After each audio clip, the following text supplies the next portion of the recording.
ನಮಸ್ಕಾರ ಗೆಳೆಯರೆ. ನಾವು ಈ ಹಿಂದೆ ಲಲಿತಾ ಸಹಸ್ರನಾಮದ 21ನೇ ಶ್ಲೋಕದವರೆಗೂ ಅರ್ಥ ತಿಳ್ಕೊಂಡಿದ್ದೇವೆ. ಈಗ 22ನೇ ಶ್ಲೋಕದಿಂದ ಮುಂದೆ ಹೋಗೋಣ. 22ನೇ ಶ್ಲೋಕ ಓದ್ತೇನೀಗ. ಸುಮೇರು ಮಧ್ಯ ಶೃಂಗಸ್ಥ ಶ್ರೀಮನ್ನಗರ ನಾಯಿಕ ಚಿಂತಾಮಣಿ ಗೃಹಾಂತಸ್ಥ ಪಂಚ ಬ್ರಹ್ಮಾಸನ ಸ್ಥಿತ.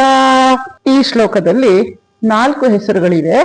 ಸುಮೇರು ಮಧ್ಯ ಶೃಂಗಸ್ಥ ಒಂದು, ಶ್ರೀಮನ್ ನಗರ ನಾಯಿಕ ಒಂದು, ಚಿಂತಾಮಣಿ ಗೃಹಾಂತಸ್ಥ ಒಂದು, ಪಂಚ ಬ್ರಹ್ಮಾಸನ ಸ್ಥಿತ ಅನ್ನೋದು ಇನ್ನೊಂದು. ಒಟ್ಟು 4 ಹೆಸರುಗಳು, 4 ನಾಮಗಳು ಈ ಶ್ಲೋಕದಲ್ಲಿ ಬಂದಿವೆ. ಈಗ ಬನ್ನಿ ನೋಡೋಣ ಅರ್ಥ. 55ನೇ ನಾಮ ಸುಮೇರು ಮಧ್ಯ ಶೃಂಗಸ್ಥ. ಸುಮೇರು ಪರ್ವತದ ಮಧ್ಯದ ಶಿಖರದಲ್ಲಿರುವವಳು ಅಂತ.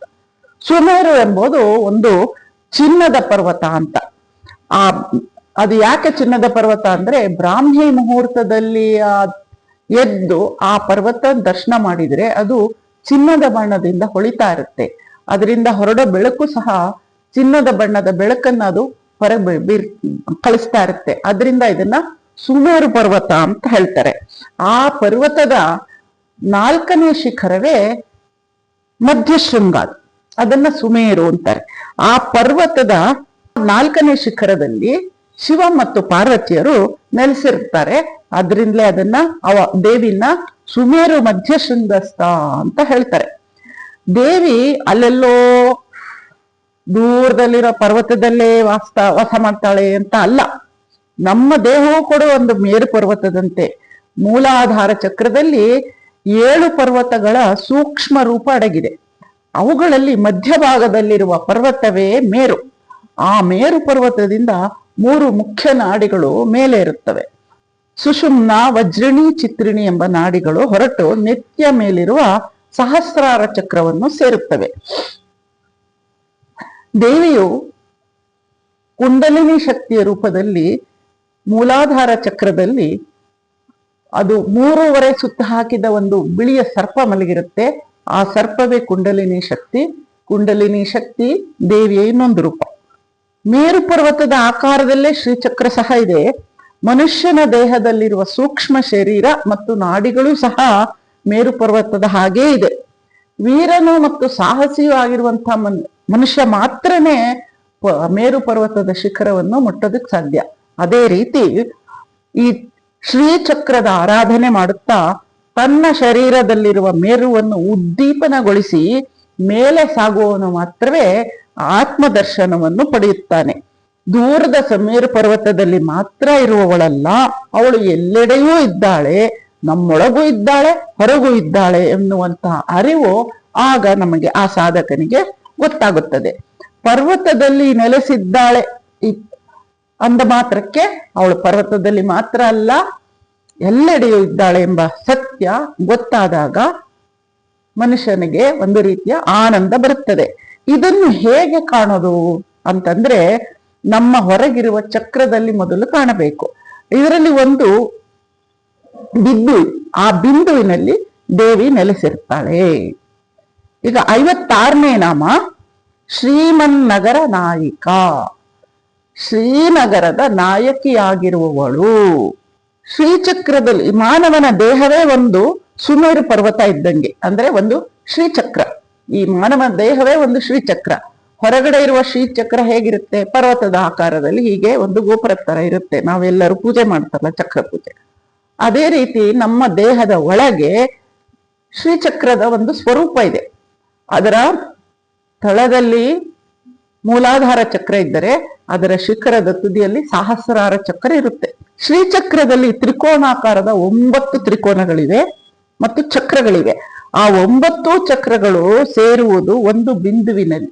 9 ಚಕ್ರಗಳು ಒಂದಕ್ಕೊಂದು ಸೇರುವಂತಹ ಬಿಂದುವಿನಲ್ಲಿ ದೇವಿ ನೆಲೆಸಿರ್ತಾಳೆ. ಆ ಚಕ್ರಗಳಲ್ಲಿ 4 ಚಕ್ರಗಳು ಮೇಲ್ಮುಖವಾಗಿವೆ, ಇನ್ನು 5 ಚಕ್ರಗಳು ಕೆಳಮುಖವಾಗಿವೆ. ಮೇಲ್ಮುಖವಾಗಿರುವಂತಹ 4 ಚಕ್ರಗಳನ್ನ ಶಿವಚಕ್ರ ಅಂತಾರೆ. ಕೆಳಮುಖವಾಗಿರುವಂತಹ 5 ಚಕ್ರಗಳನ್ನು ಶಕ್ತಿ ಚಕ್ರಗಳು ಅಥವಾ ಶಕ್ತಿ ಕೋಣಗಳು ಅಂತ ಹೇಳ್ತಾರೆ. 9 ಮೂಲ ಚಕ್ರಗಳು ಸಹ ಸೇರುವಂತಹ ಒಂದು ಬಿಂದುವಿನಲ್ಲಿ ಅಷ್ಟದಳಗಳು ಇರುವಂತಹ ಪದ್ಮ, 3 ಮೇಖಲೆಗಳು ಅಂದ್ರೆ ಆವರಣಗಳು ಮತ್ತು 2 ಭೂಪುರಗಳು, ಕೆಳಗೊಂದು ಮೇಲೊಂದು 2 ಭೂಪುರಗಳು, ಇಷ್ಟು ಈ ಶ್ರೀಚಕ್ರದಲ್ಲಿ ಇರುತ್ತೆ. ಇದಿಷ್ಟು ಸಹ ಮನುಷ್ಯನ ದೇಹದಲ್ಲಿಯೂ ಇರುತ್ತದೆ. ಮೇಲ್ಮುಖ ಚಕ್ರಗಳು ನಾಭಿಯಿಂದ ಮೇಲಿದ್ರೆ, ಕೆಳಮುಖ ಚಕ್ರಗಳು ನಾಭಿಯಿಂದ ಕೆಳಗಿರುತ್ತೆ. ಇವೆಲ್ಲ ಸ್ಥೂಲ ರೂಪದಲ್ಲಿ ಇರುತ್ತೆ. ಯಾವುದು? ಶಕ್ತಿ ಕೋಣಗಳು ಸ್ಥೂಲ ರೂಪದಲ್ಲಿರುತ್ತೆ. ಯಾವುದು ಶಕ್ತಿ ಕೋಣಗಳು ಹೇಗಿರುತ್ತೆ ಅಂದ್ರೆ, ಪೃಥ್ವಿ, ಆಪ್, ತೇಜು, ವಾಯು, ಆಕಾಶ ಅಂದ್ರೆ ಭೂಮಿ, ನೀರು, ಅಗ್ನಿ, ವಾಯು, ಆಕಾಶ. ಈ ಶಕ್ತಿ ಕೋಣಗಳು ಚರ್ಮ, ರಕ್ತ, ಮೆದುಳು, ಮಾಂಸಖಂಡ ಮತ್ತು ಎಲುಬು, ಇವುಗಳ ಸಂಕೇತ ಈ ಮೂಲಧಾತುಗಳು. ಕೈ, ಕಾಲು, ಬಾಯಿ ಮೊದಲಾದವೆಲ್ಲ ಜ್ಞಾನೇಂದ್ರಿಯಗಳು. ಮೂಗು, ಕಿವಿ, ನಾಲಿಗೆ, ಚರ್ಮ, ಪಂಚತನ್ಮಾತ್ರೆ ಇವೆಲ್ಲ ಜ್ಞಾನೇಂದ್ರಿಯಗಳು. ಪಂಚತನ್ಮಾತ್ರೆಗಳು ಅಂದ್ರೆ ರೂಪ, ಗಂಧ, ಶಬ್ದ, ರಸ, ಸ್ಮರಣ. ಈ ಎಲ್ಲವೂ ಸಹ ಕೆಳಮುಖವಾದ 5 ಶಕ್ತಿ ಚಕ್ರಗಳಲ್ಲಿ ಇರುತ್ತೆ. ಶಿವಕೋಣಗಳು ಅಂದ್ರೆ ಮೇಲ್ಮುಖ ಚಕ್ರಗಳು ಸೂಕ್ಷ್ಮ ರೂಪದಲ್ಲಿರುತ್ತೆ. ಶಕ್ತಿ ಕೋಣಗಳು ಸ್ಥೂಲ ರೂಪದಲ್ಲಿದ್ರೆ, ಈ ಶಿವಚಕ್ರಗಳು ಸೂಕ್ಷ್ಮ ರೂಪದಲ್ಲಿರುತ್ತವೆ. ಅವು ಏನಂದ್ರೆ ಆತ್ಮ, ಪ್ರಾಣ, ತೇಜಸ್ಸು, ವೀರ್ಯ ಅಥವಾ ಅಂಡಾಣು. ಅಂದ್ರೆ ಅದರದ್ದೇನು ಅಂತರಾತ್ಮ ಅಂದ್ರೆ ಮನಸ್ಸು, ಬುದ್ಧಿ ಅಥವಾ ಚಿತ್ತ, ಅಹಂಕಾರ, ಅಂತಃಕರಣ ಎಂಬ ಚತುಷ್ಟಯಗಳು ಈ ಶಿವಕೋಣಗಳಲ್ಲಿರುತ್ತೆ. ಈ ಮೇಲ್ಮುಖ ತ್ರಿಕೋಣ ಮಧ್ಯದಲ್ಲಿ ಬಿಂದು ಇರುತ್ತದೆ. ಇದು ದೇವಿಯು ನೆಲೆಸಿರುವ ಸ್ಥಾನ. ಶಿವ ಮತ್ತು ಶಕ್ತಿಯರು ಸೇರುವ ಸ್ಥಾನ. ಇದೇ ಜಗತ್ತಿನ ಉಗಮಕ್ಕೆ ಕಾರಣ. ಇದುವೇ ಬಿಂಬಸ್ಥಾನ. ಇದರ ಬಗ್ಗೆ ಎಲ್ಲ ನವಾವರಣ ಪೂಜೆಯಲ್ಲಿ ತುಂಬಾ ವಿಶದವಾಗಿ ತಿಳ್ಕೊಳ್ಬಹುದು. ನಮ್ಮ ಶರೀರದಲ್ಲಿರುವ ಮೂಲಾಧಾರ, ಸ್ವಾದಿಷ್ಠಾನ, ಮಣಿಪುರ, ಅನಾಹತ, ವಿಶುದ್ಧಿ, ಆಜ್ಞಾ ಮತ್ತು ಸಹಸ್ರಾರ ಚಕ್ರಗಳ ಪ್ರತೀಕ. ಮೂಲಾಧಾರ ಅಂದ್ರೆ ಈ ಶ್ರೀಚಕ್ರವು ಇದರ ಪ್ರತೀಕ. ಮೂಲಾಧಾರದ ಕೆಳಗೆ ಕುಂಡಲಿನಿ ಶಕ್ತಿಯು ಇರುತ್ತದೆ. ಅದನ್ನು ಸಾಧಕನು ಜಾಗೃತಗೊಳಿಸಿದಾಗ ಆ ಶಕ್ತಿಯು ನಾಡಿಗಳಲ್ಲಿ ಮೇಲೇರತೊಡಗುತ್ತದೆ. ಅದು ಮೇಲೇರಿ ಕಡೆಗೆ ನೆತ್ತಿಯಲ್ಲಿರುವ ಸಹಸ್ರಾರ ಚಕ್ರವನ್ನು ಸೇರುತ್ತದೆ. ಆಗ ಸಾಧಕನಿಗೆ ಬ್ರಹ್ಮ ಸಾಕ್ಷಾತ್ಕಾರವಾಗುತ್ತದೆ. ಈ ಸಹಸ್ರಾರ ಚಕ್ರ, ನೆತ್ತಿಯಲ್ಲಿರುವ ಸಹಸ್ರಾರ ಚಕ್ರವೇ ಶ್ರೀನಗರ ಅಥವಾ ಶ್ರೀಚಕ್ರದ ತುದಿಯದು. ದೇವಿಯು ಈ ಶ್ರೀನಗರದಲ್ಲಿ ನೆಲೆಸಿದ್ದಾಳೆ. ಆದ್ದರಿಂದಲೇ ಅವಳು ಶ್ರೀಮನ್ ನಗರ ನಾಯಿಕ ಎಂಬ ಹೆಸರನ್ನು ಪಡೆದಳು. 57ನೇ ನಾಮ ಚಿಂತಾಮಣಿ ಗೃಹಾಂತಸ್ಥ. ಚಿಂತಾಮಣಿಯಿಂದ ನಿರ್ಮಿಸಿದ ಮನೆಯಲ್ಲಿ ನೆಲೆಸಿದವಳು ಅಂತ ಇದರ ಅರ್ಥ. ಚಿಂತಾಮಣಿ ಅಂದ್ರೆ ಏನು? ನಾವು ಏನು ಚಿಂತಿಸುತ್ತೇವೋ ಅದನ್ನು ಕ್ಷಣ ಮಾತ್ರದಲ್ಲಿ ಕೊಡುವ ಶಕ್ತಿಯುಳ್ಳಂತಹ ಮಣಿ, ರತ್ನಮಣಿ, ಅದು ಚಿಂತಾಮಣಿ. ಅದಕ್ಕೆ ಇನ್ನೊಂದು ಹೆಸರು ಮಾಣಿಕ್ಯ ಅಂತ. ಇದ್ರ ಬಗ್ಗೆ ನಾವು ಮೊದಲೇ ಸಹ ಒಮ್ಮೆ ತಿಳ್ಕೊಂಡಿದ್ದೇವೆ, ಈಗ ಮತ್ತೆ ಹೇಳಿದ್ದು. ಇಂತಹ ಪವಿತ್ರವಾದ ರತ್ನಮಣಿಗಳಿಂದ ನಿರ್ಮಿತವಾದಂತಹ ಮನೆಯೊಳಗೆ ದೇವಿ ನೆಲೆಸಿದ್ದಾಳೆ. ಆದ್ರಿಂದ ಅದರಂಥ ಮನೆಯೊಳಗೆ ನೆಲೆಸಿರುವಂತಹ ದೇವಿ ಭಕ್ತರ ಅಭಿಷ್ಟಗಳನ್ನು ಕ್ಷಣ ಮಾತ್ರದಲ್ಲಿ ಕೊಟ್ಟು ಬಿಡ್ತಾಳೆ. ಇದರ ಗೂಢಾರ್ಥ ಏನಪ್ಪಾ ಅಂದ್ರೆ, ಈ ರೀತಿ ಚಿಂತಿಸಿದ್ದನ್ನೆಲ್ಲ ಕೊಡುವಂತ ಚಿಂತಾಮಣಿ ಬೇರೆ ಎಲ್ಲೋ ಹೊರಗಡೆ ಮಾತ್ರ ಇದೆ ಅಂತಲ್ಲ. ಈ ನಮ್ಮ ದೇಹವೇ ಒಂದು ಚಿಂತಾಮಣಿ ಗೃಹ ಎಂದರೆ ದೇವಿಯ ವಾಸಸ್ಥಾನ. ನಮ್ಮ ಶರೀರವೇ ಆಗಿದೆ. ಇದೆಲ್ಲವೂ ನನ್ನ ಶರೀರದಲ್ಲೇ ಇದೆ. ಈ ನಮ್ಮ ಶರೀರದಲ್ಲಿರುವ ವಿವಿಧ ಅವಯವಗಳಲ್ಲಿ ವಿವಿಧ ದೇವತೆಗಳು ವಾಸ ಮಾಡ್ತಾ ಇರ್ತಾರೆ. ಆ ವಿವಿಧ ದೇವತೆಗಳ ಮಂತ್ರದ ಉಗಮ ಸ್ಥಾನವು ನಮ್ಮ ದೇಹವೇ. ಆಯಾ ಮಂತ್ರಗಳನ್ನು ಪಠಿಸುವುದರಿಂದ, ಜಪಿಸುವುದರಿಂದ ಆಯಾ ಅವಯವದಲ್ಲಿರುವ ಆ ದೇವತೆ ಪ್ರತ್ಯಕ್ಷರಾಗಿ ನಾವು ಕೇಳಿದ್ದನ್ನು ಪ್ರದಾನ ಮಾಡುತ್ತಾರೆ. ಆದ್ರಿಂದ ಈ ನಮ್ಮ ದೇಹವೇ ಒಂದು ಚಿಂತಾಮಣಿ ಗ್ರಹ. ನಮ್ಗೆ ಅಥರ್ವ ವೇದದಲ್ಲಿ ಹೇಳ್ತಾರೆ, 8 ಚಕ್ರಗಳು ಮತ್ತು 9 ದ್ವಾರಗಳು ಇರುವಂತ ಈ ಶರೀರ ದಿವ್ಯ ಶಕ್ತಿಗಳ ಅಯೋಧ್ಯ ನಗರ. ಈ ನಗರದಲ್ಲಿಯೇ ಪರಮಾತ್ಮನು ಅಥವಾ ದೇವಿಯು ವಾಸಿಸುತ್ತಿದ್ದಾರೆ. ಆದ್ದರಿಂದ ಆತ್ಮಶಕ್ತಿ ಯಾವಾಗ ಜಾಗೃತಿ ಆಗತ್ತೆ, ಆವಾಗ ನಾವು ಚಿಂತಿಸಿದ್ದೆಲ್ಲ ಕೈಗೂಡುತ್ತೆ. ಆತ್ಮಶಕ್ತಿ ಜಾಗೃತವಾದ ಮಾನವ ಯಾವಾಗಲೂ ದೈವತ್ವವನ್ನೇ ಅಥವಾ ಸಾಕ್ಷಾತ್ಕಾರವನ್ನು, ಮೋಕ್ಷವನ್ನೇ ಆಸೆ ಪಡ್ತಾನೆ. ಖಂಡಿತವಾಗ್ಲೂ ದೇವಿ ಅದನ್ನು ಅವರಿಗೆ ಪ್ರದಾನ ಮಾಡ್ತಾಳೆ ಎಂಬುದು ಈ ಹೆಸರಿನ ನಮ್ಗೆ ಚಿಂತಾಮಣಿ ಗೃಹಾಂತಸ್ಥ ಎನ್ನುವ ಹೆಸರಿನ ಭಾವಾರ್ಥ. 58ನೇ ನಾಮ ಪಂಚಬ್ರಹ್ಮಾಸನ ಸ್ಥಿತ. ಪಂಚಬ್ರಹ್ಮರೇ ಸ್ವತಃ ಆಸನವಾಗಿರುವ ಮಂಚದಲ್ಲಿ ವಿಶ್ರಮಿಸುತ್ತಿರುವವಳು ಅಥವಾ ಕುಳಿತಿರುವವಳು. ದೇವಿಯು ಈ ಪಂಚಬ್ರಹ್ಮರಿಂದಲೇ ಆಗಿರುವಂತ ಒಂದು ಆಸನದಲ್ಲಿ ಕುಳಿತಿದ್ದಾಳಂತೆ. ಹೇಗೆ ಅಂದ್ರೆ ಆ ಮಂಚ ಇದೆಯಲ್ಲ, ಅವಳು ಆ ಕುಳಿತಿರೋ ಮಂಚ, ಅದರಲ್ಲಿ ಪಂಚಬ್ರಹ್ಮರು ಬ್ರಹ್ಮ, ವಿಷ್ಣು, ರುದ್ರ, ಈಶ್ವರ ಮತ್ತು ಸದಾಶಿವ ಇವರುಗಳೇ ಸೇರಿ ಆಗಿರುವಂತ ಒಂದು ಆಸನ ಅದು. ಅದರಲ್ಲಿ ಶಿವನೇ ಮಹಾಮಂಚ ಅಂದ್ರೆ ಚಾಪೆ, ಮಹೇಶನೇ ಒಳಗೆ ದಿಂಬಂತೆ, ಅರ್ಥಾತ್ ಶಿವನೇ ಚಾಪೆ ಮತ್ತು ದಿಂಬು ಎರಡು ಸಹ. ಬ್ರಹ್ಮ, ಹರಿ, ರುದ್ರ ಮತ್ತು ಈಶ್ವರ ಈ ನಾಲ್ವರು ಆ ಮಂಚದ 4 ಕಾಲುಗಳು. ಮತ್ತೆ ಮಹೇಂದ್ರನು ಅವಳಿಗೆ ಪೀಕದಾನಿ ಅಂತ. ಇವುಗಳಿಂದಾದ ಅಂದ್ರೆ ಪಂಚಬ್ರಹ್ಮರಿಂದಾದ ಮಂಚದಲ್ಲಿ ದೇವಿಯು ವಿಶ್ರಮಿಸ್ತಾ ಇದ್ದಾಳೆ ಅಂತ. ಬ್ರಹ್ಮ, ವಿಷ್ಣು, ರುದ್ರ, ಈಶ್ವರ, ಸದಾಶಿವ ಈ ಶಬ್ದಗಳ ಧಾತುಗಳನ್ನು ಗಮನಿಸೋಣ. ಬ್ರಹ್ಮ ಅಂದ್ರೆ ಬೃಹದ್ ವೃದ್ಧವು, ಅತ್ಯಂತ ದೊಡ್ಡದು, ಬೃಹತ್ತಾದದು. ಇದು ಪೃಥ್ವಿ ತತ್ವ.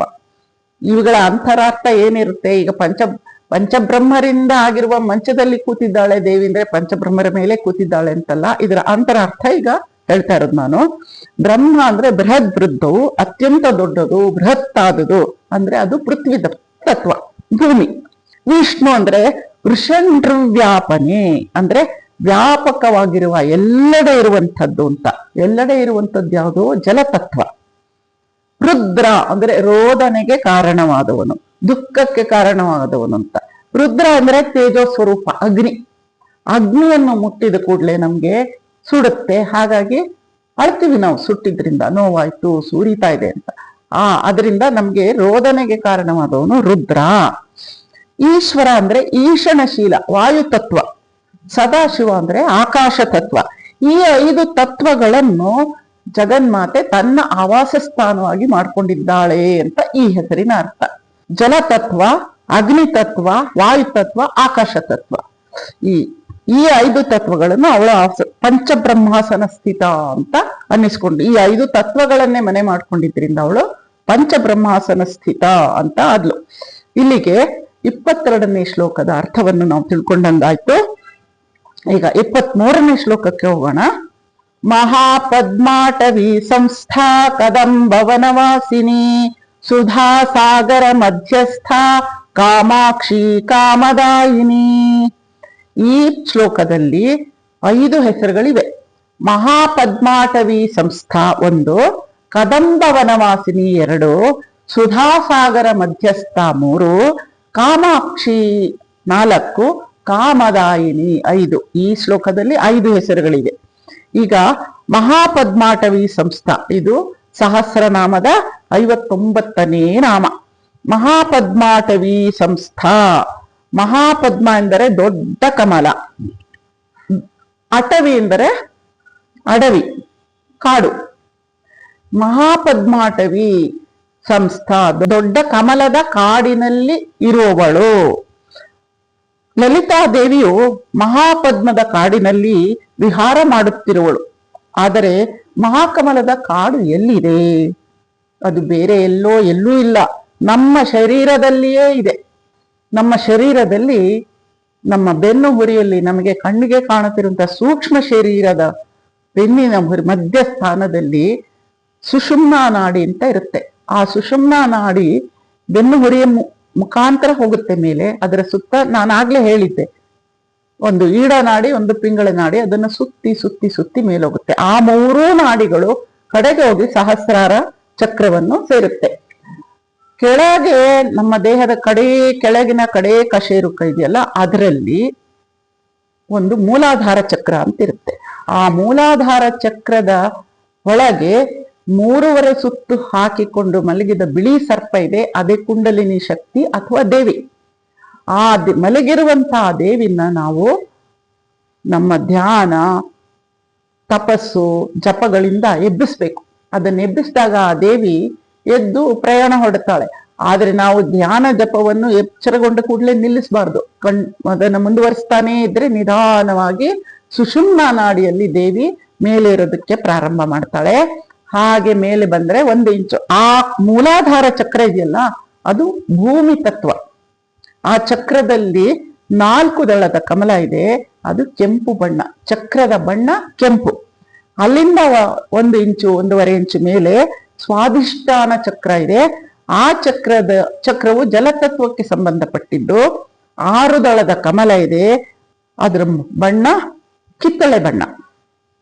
ಅಲ್ಲಿಂದ ಮುಂದೆ ಮೇಲೇರುತ್ತಾ ಹೋದರೆ ನಾಭಿ ಪ್ರದೇಶದಲ್ಲಿ ಮಣಿಪೂರ ಚಕ್ರ ಇದೆ. ಮಣಿಪೂರ ಚಕ್ರದ ತತ್ವ ಅಗ್ನಿ, ಅಗ್ನಿ ತತ್ವದ ಚಕ್ರ. ಇಲ್ಲಿ 10 ದಳದ ಕಮಲ ಇದೆ. ಈ ಚಕ್ರದ ಬಣ್ಣ ಹಳದಿ. ಅಲ್ಲಿಂದ ಮತ್ತೆ ಮೇಲೇರುತ್ತಿದ್ದರೆ ಹೃದಯ ಭಾಗದಲ್ಲಿ ಅನಾಹತ ಚಕ್ರ ಇದೆ. ಅನಾಹತ ಚಕ್ರದ ತತ್ವ ವಾಯು. ವಾಯು ತತ್ವದ ಚಕ್ರದಲ್ಲಿ ಇರುವ ಕಮಲಕ್ಕೆ 12 ದಳಗಳಿದೆ. ಅದರ ಬಣ್ಣ ಹಸಿರು. ಅಲ್ಲಿಂದ ಮತ್ತೆ ಮೇಲೆ ಇರುತ್ತಿದ್ದಂತೆ ಕುತ್ತಿಗೆ ಪ್ರದೇಶದಲ್ಲಿ ವಿಶುದ್ಧಿ ಚಕ್ರ ಸಿಗುತ್ತದೆ. ಅಲ್ಲಿ ಆಕಾಶ ತತ್ವ ಸ್ಥಿತವಾಗಿರುತ್ತದೆ. ಅಲ್ಲಿ 16 ದಳದ ಕಮಲ ಇದೆ. ಆ ಕಮಲ, ಆ ಚಕ್ರದ ಬಣ್ಣ ನೀಲಿ. ಇಲ್ಲಿಂದ ಮತ್ತೆ ಮೇಲೆ ಇರುವಾಗ 2 ಹುಬ್ಬುಗಳ ಮಧ್ಯದಲ್ಲಿ ಆಜ್ಞಾ ಚಕ್ರ ಸಿಗುತ್ತೆ. ಆಜ್ಞಾ ಚಕ್ರದು ಸಂಬಂಧಪಟ್ಟಿದ್ದು ಮನಸ್ತತ್ವಕ್ಕೆ ಸಂಬಂಧಪಟ್ಟಿದ್ದು ಆಜ್ಞಾ ಚಕ್ರ. ಅಲ್ಲಿ 2 ದಳದ ಪದ್ಮ ಇದೆ. ಅದರ ಬಣ್ಣ ನೇರಳೆ. ಇನ್ನೂ ಹಾಗೆ ಮೇಲೆ ಇರುತ್ತಾ ನೆತ್ತಿಯನ್ನು ಸೇರಿದಾಗ ಅಲ್ಲಿ ಸಹಸ್ರದಳದ ಚಕ್ರ, ಸಹಸ್ರಾರ ಚಕ್ರ ಸಿಗುತ್ತೆ. ಸಹಸ್ರದಳದ ಕಮಲ ಇದೆ, ಅದು ಮಹಾಪದ್ಮ.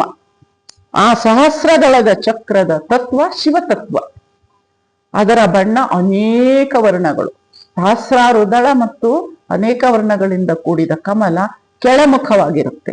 ನೆತ್ತಿಯ ಮೇಲೆ ಕೆಳಮುಖವಾಗಿರುವಂತ ಪದ್ಮ ಅದು. ಅದನ್ನ ಅನಾಹತ ಚಕ್ರ ಅಂತ ಹೇಳ್ತಾರೆ. ಅಲ್ಲಿ ಆ ಪದ್ಮಕ್ಕೆ ಮಹಾಪದ್ಮ. ಈ ಎಲ್ಲ ಚಕ್ರಗಳಲ್ಲಿರುವ ಕಮಲಗಳ ವನವನ್ನು ಸೇರಿ ಮೇಲೇರಿ ಮಹಾಪದ್ಮಕ್ಕೆ ಬಂದಾಗ ಆತ್ಮದರ್ಶನ ಆಗತ್ತೆ, ಬ್ರಹ್ಮಜ್ಞಾನ ಉಂಟಾಗುತ್ತೆ. ಇದನ್ನೇ ಹೇಳೋದು. ಅಲ್ಲಿ ದೇವಿ ವಾಸ ಮಾಡ್ತಾಳೆ. ಅಲ್ಲಿ ದೇವಿ ಶಿವನ ಜೊತೆ ವಿಹಾರ ಮಾಡ್ತಾ ಇರ್ತಾಳೆ. ಅದಕ್ಕೆ ಅವಳನ್ನ ಮಹಾಪದ್ಮಾಟವಿ ಸಂಸ್ಥಾ, ಮಹಾಪದ್ಮದ ಕಾಡಿನಲ್ಲಿ ವಾಸ ಮಾಡುವವಳು ಅಂತ ಹೇಳ್ತಾರೆ. ಆ ಕಾಡಿನಲ್ಲಿ ಕೆಳಗೋದ್ರು ಮೇಲೋದ್ರು ದೇವಿ ಅಲ್ಲೇ ವಾಸ ಮಾಡ್ತಿರ್ತಾಳೆ ಅಂತ ಇದರ ಭಾವಾರ್ಥ. ಇಲ್ಲಿಂದ ಮುಂದಕ್ಕೆ ನಾವು ಮುಂದಿನ ಹೆಸರು. ಈಗ ಇದರ ಭಾವಾರ್ಥ ಇನ್ನೊಂದು ನಾನು ಹೇಳಬೇಕು. ಈ ಪದ್ಮವನ್ನು ನಾವು ಹೇಗೆ ಕಾಣ್ಲಿಕ್ಕಾಗತ್ತೆ? ನಮಗೆಲ್ಲ, ನಿಮ್ಗೆ ಯಾವತ್ತು ಕಂಡಿಲ್ಲ ಅಲ್ವಾ? ಅದು ಕಾಣೋದಿಕ್ಕೆ, ಅನುಭವಿಸೋದಿಕ್ಕೆ ಸಾಮಾನ್ಯರಿಂದ ಸಾಧ್ಯ ಇಲ್ಲ. ಸಾಧಕರು ಮಾತ್ರ ಅದನ್ನ ನೋಡಬಲ್ಲರು, ಅದನ್ನ ಅನುಭವಿಸಬಲ್ಲರು. ಮೂಲಾಧಾರ ಚಕ್ರದಲ್ಲಿರುವ ಕುಂಡಲಿನ ನಾವು ಯಾವಾಗ ಎಚ್ಚರಗೊಳಿಸ್ತೀವಿ, ಅದು ಯೋಗ ಧ್ಯಾನದಿಂದಲೇ ಮಾಡ್ಲಿಕ್ಕಾಗೋದು. ಹೇಳಿದ್ನಲ್ಲವಾಗ್ಲೇ, ಅದು ಹಾಗೆ ಬರುವಾಗ ಮಧ್ಯದಲ್ಲಿ ಬ್ರಹ್ಮಗ್ರಂಥಿ, ರುದ್ರಗ್ರಂಥಿ, ವಿಷ್ಣು ಗ್ರಂಥಿ ಎಲ್ಲವನ್ನು ಭೇದಿಸ್ಕೊಂಡು ಚಕ್ರಗಳನ್ನು ದಾಟಿ ಸಹಸ್ರಾರ ಚಕ್ರಕ್ಕೆ ಸೇರಿದಾಗ ಅವರಿಗೆ ಆ ಚಕ್ರವು ಕಾಣ್ಲಿಕ್ಕೆ ಶುರುವಾಗತ್ತೆ ಮತ್ತು ಅದರ ದರ್ಶನ ಮಾಡ್ಲಿಕ್ಕಾಗತ್ತೆ. ಆ ಚಕ್ರದಲ್ಲಿ ಶಿವ ಪಾರ್ವತಿಯರನ್ನು ನೋಡ್ಲಿಕ್ಕೂ ಆಗತ್ತೆ. ಇದು ಋಷಿ ಮುನಿಗಳಿಗೆ ಮಾತ್ರ ಸಾಧ್ಯ, ಸಾಮಾನ್ಯ ಜನರಿಗೆ ಸಾಧ್ಯ ಇಲ್ಲ. ನಮ್ಮೊಳಗೆ ಇರುವಂತಹ ಈ ಪದ್ಮಗಳ ವನದಲ್ಲಿ ಉನ್ನತ ಸ್ಥಾನದಲ್ಲಿರುತ್ತೆ ಮಹಾಪದ್ಮ. ಆದ್ರಿಂದ ಅವಳು ಮಹಾಪದ್ಮಾಟವಿ ಸಂಸ್ಥಾ. 60ನೇ ನಾಮ ಕದಂಬವನವಾಸಿನಿ. ಕದಂಬ ಅಂದ್ರೆ ಈಚಲು ಮರ. ಈಚಲು ಮರಗಳ ಕಾಡಿನಲ್ಲಿ ವಾಸಿಸುವವಳು. ಏನಪ್ಪಾ, ದೇವಿ ಈಚಲು ಮರದ ಕಾಡಲ್ಲಿರ್ತಾಳ, ಅವಳು ಹೆಂಡ ಕುಡಿತಾಳ?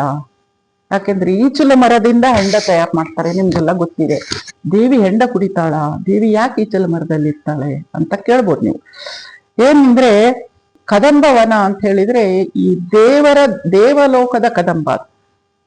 ಆ ಮಹಾಪದ್ಮ ಇದೆಯಲ್ಲ ಇಲ್ಲಿ, ಆ ಮಹಾಪದ್ಮದಲ್ಲೇ ಇರುವಂತ ಕದಂಬ. ಅದು ಹೂವಿಗೆ ಒಳ್ಳೆ ಸುವಾಸನೆ ಇರುತ್ತಂತೆ, ಕಪ್ಪು ಮಿಶ್ರಿತ ಕೆಂಪು ಬಣ್ಣ ಇರುತ್ತೆ. ಆ ಹೂವಿನಲ್ಲಿ ಮಕರಂದ ರೂಪಿನಲ್ಲಿ ಅಮೃತ ಇರುತ್ತೆ. ಆ ಮಹಾಕಮಲದಲ್ಲಿ ಕದಂಬದ ವನ ಇದೆ. ಕದಂಬದ ಹೂಗಳು ಒಳಗೆ ಮಕರಂದ ರೂಪದಲ್ಲಿ ಅಮೃತ ಇರುತ್ತೆ. ಆ ಅಮೃತ, ಅದು ಹೂವು ಕೆಳಮುಖವಾಗಿರುತ್ತಲ್ಲ ಸಹಸ್ರಾರದಲ್ಲಿ ಮಹಾಪದ್ಮ, ಅದರಿಂದ ಒಂದೊಂದೇ ಹನಿಯಾಗಿ ಅಮೃತ ಸ್ರವಿಸ್ತಾ ಇರುತ್ತಂತೆ. ಆ ಮಕರಂದವನ್ನು ಯಾರು ಸಹಸ್ರಾರ ಚಕ್ರವನ್ನು ಸೇರುತ್ತಾರೆ ಅವರಿಗೆ ಆ ಮಕರಂದ, ಆ ಸುದೆ ಕುಡಿಲಿಕ್ಕೆ ಸಿಗುತ್ತೆ. ಅದನ್ನು ಕುಡಿದವರು, ಈ ಈಚಲ ಮರದ ಹೆಂಡ ಕುಡಿದವ್ರಿಗೆ ಹೇಗೆ ಮೈ ಮರೆತು ಆನಂದವಾಗಿ ತೇಲಾಡ್ತಾ ಇರ್ತಾರೋ ಅದೇ ರೀತಿ ಆ ಮಕರಂದವನ್ನು ಕುಡಿದವರು ತುಂಬಾ ಸಂತೋಷದಿಂದ ಮೈ ಮರೆತು ದೇವಿಯನ್ನೇ ಧ್ಯಾನ ಮಾಡ್ತಾ ಮಹಾ ಆನಂದವನ್ನು ಅನುಭವಿಸ್ತಾರೆ ಅಂತ ಈ ಹೆಸರಿನ ಭಾವಾರ್ಥ ಆಗುತ್ತದೆ. ಕದಂಬ ವನವಾಸಿನಿ. ಮುಂದಿನ ಹೆಸರು ಸುಧಾಸಾಗರ ಮಧ್ಯಸ್ಥ. ಈಗ ನಾವು ಇಷ್ಟೊತ್ತಿಂದ ಹೇಳಿದ್ವಿ, ಸಹಸ್ರಾರ ಚಕ್ರದಲ್ಲಿ ಮಹಾಪದ್ಮ ಇದೆ, ಆ ಮಹಾಪದ್ಮದಲ್ಲಿ ಕದಂಬವನ ಇದೆ, ಅದರಿಂದ ಅಮೃತ ಸ್ರವಿಸ್ತಾ ಇರುತ್ತೆ ಅಂತ. ಆ ರೀತಿ ಸ್ರವಿಸಿದ ಅಮೃತ ಒಂದೊಂದೇ ಹನಿ ಸುರಿಸಿದ್ದೆಲ್ಲ ಸೇರಿ ಒಂದು ಅಮೃತದ ಒಂದು ಶರದಿನೇ ಆಗ್ಬಿಡುತ್ತಂತೆ. ಅದರ ಮಧ್ಯದಲ್ಲಿ ಜಗನ್ಮಾತೆ ಇದ್ದಾಳೆ. ಏನ್ ಹೇಳುತ್ತೆ? ಸುಧಾಸಾಗರ ಮಧ್ಯಸ್ಥ, ಅಮೃತ ಸಾಗರದ ಮಧ್ಯದಲ್ಲಿ ದೇವಿ ಇದ್ದಾಳೆ. ಇದ್ರಲ್ಲಿ ನಾವ್ ಏನಪ್ಪ ತಿಳಿಬೇಕಂದ್ರೆ, ದೇವತೆಗಳು ಮತ್ತು ರಾಕ್ಷಸರು ಸೇರಿ ಕ್ಷೀರಸಾಗರವನ್ನು ಕಡೆದರು, ಅಂದ್ರೆ ಮಂಥನ ಮಾಡಿದ್ರು. ಯಾಕೆ ಮಾಡಿದ್ರು ಅಂದ್ರೆ ಅಮೃತಕ್ಕೋಸ್ಕರ ಮಾಡಿದ್ರು, ಅಮೃತ ಪಡೆಯೋಕ್ಕೋಸ್ಕರ ಮಂಥನ ಮಾಡಿದ್ರು. ಈಗ ದೇವರು ಯಾರು, ರಾಕ್ಷಸರು ಯಾರು, ಮಂಥನ ಯಾವುದು, ಅಮೃತ ಯಾವುದು, ಇದೆಲ್ಲ ಬರುತ್ತೆ. ಯಾವುದು ಧನಾತ್ಮಕ ಚಿಂತೆಗಳಿದೆ ಅವೆಲ್ಲ ದೇವರು, ಯಾವುದು ಋಣಾತ್ಮಕ ಚಿಂತನೆ ಇದೆ ಅವರೆಲ್ಲ ರಾಕ್ಷಸರು. ಜಿಜ್ಞಾಸೆ ಮಾಡೋದು, ಒಳ್ಳೇದು ಯಾವುದು ಕೆಟ್ಟದಾವುದು ಅಂತ ಅದನ್ನು ವಿವೇಚನೆ ಮುಂದೆ ನೋಡೋದು, ಸಾಧನೆ ಮಾಡೋದು ಅಂದ್ರೆ ಕೆಟ್ಟದನ್ನೆಲ್ಲ ಹೊರಗೆ ಹಾಕಿ ಒಳ್ಳೇದನ್ನ ಮಾತ್ರ ಉಳಿಸ್ಕೊಳ್ಳೋದು ಸಾಧನೆ. ಇದೆಲ್ಲ ಮಾಡಿ ಮನೋಮಂಥನ ಮಾಡಿದ್ರೆ ತಾನೇ ಯಾವ್ದು ಒಳ್ಳೇದು, ಯಾವ್ದು ಕೆಟ್ಟದ್ದು, ಯಾವ್ದು ಇಟ್ಕೋಬೇಕು, ಯಾವ್ದು ಇಟ್ಕೊಳ್ಬಾರ್ದು ಎಲ್ಲ ಗೊತ್ತಾಗೋದು. ಆ ರೀತಿ ಮನೋಮಂಥನ ಮಾಡೋದನ್ನ ಸಮುದ್ರ ಮಂಥನ ಅಂತ ಹೇಳ್ಬೋದು. ಇದರಿಂದ ಲಭಿಸೋ ಅಮೃತನೇ ಆತ್ಮಜ್ಞಾನ, ಅಂದ್ರೆ ಭಗವಂತನ ಸಾಕ್ಷಾತ್ಕಾರ. ಸುಧಾಸಾಗರ ಮಧ್ಯಸ್ಥ ಅನ್ನುವ ಹೆಸರಿನ ಭಾವಾರ್ಥ ಇದಾಗುತ್ತೆ. ಆಮೇಲೆ 68ನೇ ನಾಮ ಕಾಮಾಕ್ಷಿ. ಕಾಮಾಕ್ಷಿ ಅಂದ್ರೆ ಕಮನೀಯವಾದ ಅಥವಾ ಸುಂದರವಾದ ಕಣ್ಣುಗಳನ್ನು ಉಳ್ಳವಳು. ದೇವಿಯು ಮಂಗಳಕರವಾದದ್ದನ್ನೇ ನೋಡ್ತಾ ಇರ್ತಾಳಂತೆ, ಅಥವಾ ಅವಳು ಏನನ್ನು ನೋಡ್ತಾಳೋ ಅದೆಲ್ಲ ಮಂಗಳಕರ ಆಗುತ್ತೆ. ಆವಾಗ್ಲೇ ಮುಂಚೆ ಒಂದು ಸಾರ್ತಿ ಹೇಳಿದ್ದೆ, ಶಿವ ಎಂದ್ರೆ ಮಂಗಳ ಎಂಬ ಅರ್ಥ ಬರುತ್ತೆ, ಶುಭಕರ ಅನ್ನೋ ಅರ್ಥ ಬರುತ್ತೆ. ದೇವಿಯು ಶಿವನನ್ನೇ ನೋಡ್ತಾ ಇದ್ದಾಳೆ, ಅದರಿಂದ ಅವಳ ಕಣ್ಣುಗಳು ಸುಂದರವಾಗಿವೆ ಅಂತ ಅಂದ್ಕೊಳ್ಬಹುದು. ಅಥವಾ ಅವಳು ಶುಭಕರವಾದದನ್ನೇ ನೋಡ್ತಾ ಇರೋದ್ರಿಂದ, ಅವಳು ನೋಡಿದ್ದೆಲ್ಲವೂ ಮಂಗಳಕರವೇ ಆಗೋದ್ರಿಂದ ಅವಳು ಶಿವನನ್ನೇ ತನ್ನ ಕಣ್ಣುಗಳಾಗಿ ಹೊಂದಿದ್ದಾಳೆ ಅಂತ ಕೂಡ ನಾವು ಅರ್ಥ ಮಾಡ್ಕೊಳ್ಬಹುದು. ಜಗನ್ಮಾತೆಯ ಭಕ್ತನಾದವನು ಸಹ ಯಾವಾಗ್ಲೂ ಒಳ್ಳೆದನ್ನೇ ನೋಡ್ತಾ ಇರ್ತಾನೆ. ಒಳ್ಳೇದು ಕೆಟ್ಟದ್ದು ಎರಡೂ ಪಕ್ಕದಲ್ಲಿದ್ರೂ ಸಹ ಅವನ ಗಮನ ಒಳ್ಳೆದ್ರ ಕಡೆ ಮಾತ್ರ ಇರುತ್ತೆ, ಕೆಟ್ಟದ್ದನ್ನ ಅವನು ಗಮನಿಸೋದಿಲ್ಲ, ಅವನು ಸ್ವೀಕಾರ ಮಾಡೋದಿಲ್ಲ ಅದನ್ನ. ಅದೇ ರೀತಿ ಅವನು ಯಾವಾಗ ಒಳ್ಳೆದನ್ನೇ ಆಲೋಚನೆ ಮಾಡ್ಕೊಳ್ತಾ ಹೋಗ್ತಾನೆ ಸಾಧಕ, ಒಳ್ಳೆದನ್ನೇ ನೋಡ್ತಾ ಒಳ್ಳೆದನ್ನೇ ಆಡ್ತಾ ಸಾಧಕ ಬರೀ ಒಳ್ಳೆದನ್ನೇ ಮಾಡ್ಕೊಂಡು ಹೋಗೋದ್ರಿಂದ ಅವನಿಗೆ ಎಲ್ಲ ಶುಭಗಳ ಮೂಲ ವಸ್ತು ಯಾವುದು? ಆತ್ಮ. ಅವನಿಗೆ ಆತ್ಮನನ್ನು ಕಾಣುವಂತ ದಿವ್ಯ ದೃಷ್ಟಿ ಲಭ್ಯ ಆಗುತ್ತೆ ಅಂತ ಈ ಹೆಸರಿನಿಂದ ನಾವು ಅಂದ್ಕೊಳ್ಬಹುದು, ಕಾಮಾಕ್ಷಿ ಎಂಬ ಹೆಸರಿನಿಂದ. ಕಾಮದಾಯಿನಿ ಅಂದ್ರೆ ಬಯಸಿದ್ದನ್ನೆಲ್ಲ ಕೊಡುವವಳು. ಲಲಿತಾ ದೇವಿ ತನ್ನ ಭಕ್ತರು ಏನೇನು ಇಷ್ಟಪಡ್ತಾಳೋ ಅದನ್ನೆಲ್ಲ ದಯಪಾಲಿಸ್ತಾಳಂತೆ. ಸಾಧಕನ ಪ್ರಮುಖ ಗುರಿ ಏನು? ಆತ್ಮಜ್ಞಾನವನ್ನು ಪಡಿಬೇಕು ಅಂತ. ಅದನ್ನವಳು ಖಂಡಿತವಾಗ್ಲೂ ಅಂತ ಸಾಧಕನಿಗೆ ಖಂಡಿತವಾಗ್ಲೂ ಕೊಡ್ತಾಳೆ. ಈ ಶ್ಲೋಕದ ಭಾವಾರ್ಥ 22 ಮತ್ತು 23 ಎರಡೂ ಶ್ಲೋಕದ ಭಾವಾರ್ಥ ಹೇಗಿದೆ ಅಂದ್ರೆ ಬಹಳ ಸುಂದರವಾಗಿದೆ. ಇದು ಸುಮೇರು ಪರ್ವತದ 4ನೇ ಶಿಖರದಲ್ಲಿ ಶ್ರೀನಗರ ಇದೆ. ಆ ಶ್ರೀನಗರದಲ್ಲಿ ಒಂದು ಮಾಣಿಕ್ಯ ಅಥವಾ ಚಿಂತಾಮಣಿ ಇಂದ ಆದಂತ ಒಂದು ಮನೆ ಇದೆ. ಆ ಮನೆಯ ಒಳಗೆ ಪಂಚಬ್ರಹ್ಮರಿಂದ ಆದಂತ ಒಂದು ಮಂಚ ಇದೆ. ಆ ಮಂಚದ ಮೇಲೆ ದೇವಿ ಕೂತ್ಕೊಂಡು ವಿಶ್ರಾಮಿಸ್ತಾ ಇದ್ದಾಳೆ. ಆ ದೇವಿ ಕೂತಿರೋ ಹತ್ರ ಒಂದು ಸಹಸ್ರಾರ ಅಂದ್ರೆ ಸಹಸ್ರದಳದ ಪದ್ಮ ಇದೆ, ಕಮಲ ಇದೆ. ಆ ಕಮಲ ಕೆಳಮುಖವಾಗಿದೆ, ಅದರಿಂದ ಒಂದೊಂದೇ ಹನಿ ಅಮೃತ ಬೀಳ್ತಾ ಇದೆ. ಆ ಅಮೃತ ಎಲ್ಲ ಸೇರಿ ಒಂದು ಸರೋವರ ಶರದಿ ತರ ಆಗಿದೆ. ಅವಳು ಕುಳಿತಿರೋ ಮಂಚ ಆ ಅಮೃತ ಸಮುದ್ರದ ಮಧ್ಯ ಇದೆ, ತೇಲ್ತಾ ಇದೆ ಅಂತ. ಈ ರೀತಿಯಾಗಿ ಅಮೃತ ಮಧ್ಯದಲ್ಲಿ ನೆಲೆಸಿರುವ ದೇವಿ ತನ್ನ ಸುಂದರವಾದ ಮಂಗಳಕರವಾದ ಕಣ್ಣುಗಳಿಂದ ತನ್ನ ಭಕ್ತರಿಗೆ ಇಷ್ಟಾರ್ಥಗಳನ್ನು ಕರುಣಿಸುತ್ತಾ ಅವರನ್ನು ಉದ್ಧಾರ ಮಾಡುತ್ತಾಳೆ. ದೇವಿಯ ದರ್ಶನ ಮಾಡಲು ನಾವು ಮೇರು ಪರ್ವತಕ್ಕೆ ಹೋಗ್ಬೇಕು ಅಂತೇನಿಲ್ಲ. ಮೇರು ಪರ್ವತನ ಹತ್ತೋದು ತುಂಬಾ ಕಷ್ಟ, ಜನಸಾಮಾನ್ಯರಿಗಾಗಲ್ಲ, ಪರ್ವತಾರೋಹಿಗಳಿಗೆ ಮಾತ್ರ ಆಗತ್ತೆ. ಅದರಿಂದ ನಾವು ಮೇರು ಪರ್ವತಕ್ಕೆ ಹೋಗಕ್ಕಾಗಲ್ವಲ್ಲಪ್ಪ, ನಮ್ಗೆ ಆತ್ಮಜ್ಞಾನ ಸಿಗಲ್ಲ, ಬ್ರಹ್ಮ ಸಾಕ್ಷಾತ್ಕಾರ ಸಿಗಲ್ಲ ಅಂತ ಭಯ ಪಡೋ ಅವಶ್ಯಕತೆ ಇಲ್ಲ. ನಮ್ಮ ದೇಹದಲ್ಲಿ ಇರುವಂತಹ ಮೇರು ಪರ್ವತ ಇದೆಯಲ್ಲ, ಆ ಪರ್ವತನ ಯಾವುದು ಮೂಲಾಧಾರದಲ್ಲಿರುವ ಕುಂಡಲಿನಿ ಶಕ್ತಿಯನ್ನು ಜಾಗೃತಗೊಳಿಸಿ ಮೇರು ಪರ್ವತ ಹತ್ತಿ ಹತ್ತಿ ಹತ್ತಿ ಇಲ್ಲಿರುವ ಸಹಸ್ರಾರಕ್ಕೆ ತಲುಪಿದ್ರೆ, ಆ ಸಹಸ್ರ ಶ್ರೀನಗರ ಇಲ್ಲಿರೋದು, ಮೇರು ಪರ್ವತ ತುದಿಯಲ್ಲಿರುವ ಶ್ರೀನಗರ ಇಲ್ಲಿ ನಮ್ಮ ನೆತ್ತಿ ಮೇಲೆ ಇದೆ. ಅಲ್ಲಿಗೆ ಹೋಗಿ ಸೇರಿ ಅಲ್ಲಿ ದೇವಿ ಕೊಡುವಂತಹ ಅಮೃತವನ್ನು, ದೇವಿಯ ದರ್ಶನವನ್ನು, ಭಗವಂತನ ದರ್ಶನವನ್ನು ಕಾಡಿ ನಾವು ಆನಂದವನ್ನು ಹೊಂದಬಹುದು ಅಂತ ಹೇಳಿ ಈ 2 ಶ್ಲೋಕದ ಒಂದು ಭಾವಾರ್ಥ ತುಂಬಾ ಸುಂದರವಾಗಿದೆ. ನೀವು ಸಾಧ್ಯವಾದರೆ ಅದನ್ನ ಕಲ್ಪಿಸಿಕೊಂಡು ಇದನ್ನ ಸಾಕ್ಷಾತ್ಕರಿಸಿಕೊಳ್ಳುವ ಪ್ರಯತ್ನ ಮಾಡಿ. ಇಲ್ಲಿಗೆ ನಮ್ದು 2 ಶ್ಲೋಕಗಳು ಮುಗಿಯಿತು. ಮುಂದಿನ ಕಂತಿನಲ್ಲಿ ನಾವು 24ನೇ ಶ್ಲೋಕವನ್ನು ನೋಡೋಣ ಗೆಳೆಯರೇ. ನಮಸ್ಕಾರ.